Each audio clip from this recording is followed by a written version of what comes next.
I hope that you are super excited to get started with the Big History Project Semester 2. I know I am because we're into some real history this time. So we've left the science stuff behind for now. Remember, you have your little Big History Project coming up soon. We'll be having check-ins throughout the course, so no worries about that. But we are continuing on with agriculture and civilization.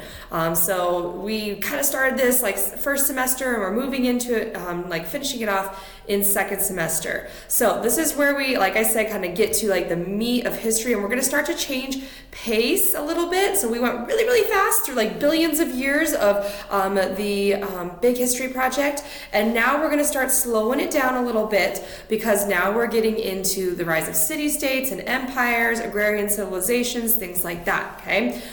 So we're going to start realizing that farming had some advantages, but of course foraging was also a much healthier lifestyle. We've kind of touched on that last semester, which is exciting. And we're also going to get into comparing a number of early agrarian civilizations and analyzing why so many of them collapsed, to kind of see those historical patterns as to why our civilizations thrive and then what causes them to collapse in the long run, okay?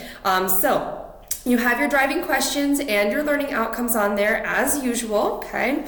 And I'm just really looking forward to getting into some great history with the Big History Project with you.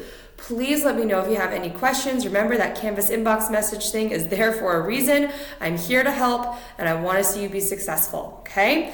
I'll talk to you guys later. Have a great semester.